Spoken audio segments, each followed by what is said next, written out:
The United States just approved the first serious weapons shipments to Ukraine. This isn't just aid packages from Washington. American weapons are finally flowing to Ukraine's battlefield, and it's bad news for Putin. This comes as Russia ramps up drone production to 30,000 units annually. Ukraine needs advanced air defense systems immediately. President Zelensky has been pushing for this program to activate for months. 2 shipments worth $500 million. Each were signed off yesterday by Deputy Defense Secretary Elbridge Colby. These weapons will ship from US stockpiles within weeks. But why are NATO allies suddenly paying America's bills? The new system is called Pearl.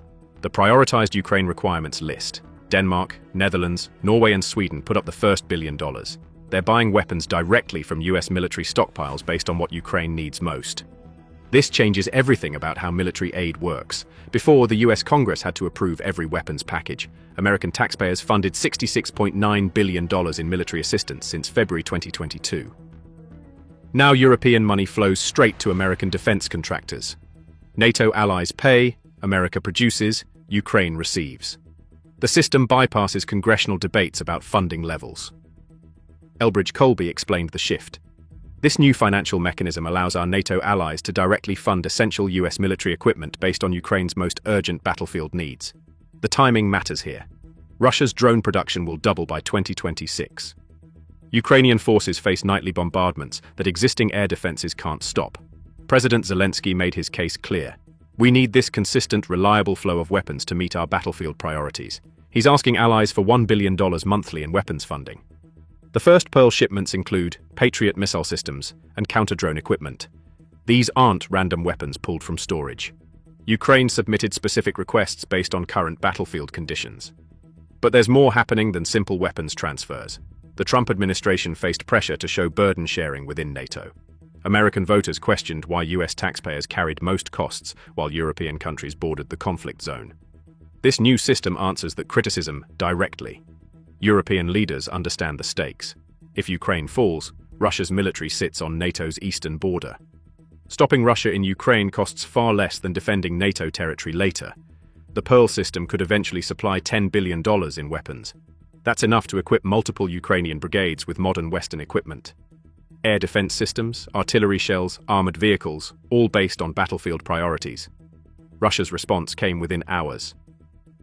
Defense Ministry spokesman Igor Konashenkov called it escalation that will have consequences. Moscow sees Western weapons as prolonging a conflict they expected to win in days.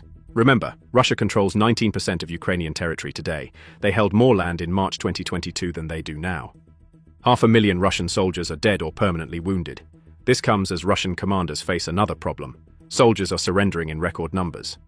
Videos show troops abandoning vehicles and fleeing combat zones. The European funding addresses Ukraine's most critical gap: consistent supply. Previous US packages came in bursts, leaving Ukrainian forces to ration ammunition between deliveries. Pearl creates predictable weapons flows month after month. NATO's message to Russia couldn't be clearer. 26 countries stand ready to fund Ukraine's defense indefinitely. The alliance won't let ammunition shortages decide this war's outcome. What does this mean for the conflict's trajectory? Ukraine gets weapons tailored to immediate needs, not whatever surplus equipment donors want to clear out. European money keeps flowing regardless of US political changes. American defense production ramps up, creating jobs while supporting an ally. The first weapons should reach Ukrainian forces within 3 weeks. Air defense systems will protect critical infrastructure before winter's worst months. Counter-drone technology could neutralize Russia's cheapest attack method. This marks the first time NATO allies collectively funded American weapons for a third country. If successful, it becomes the template for future Allied operations.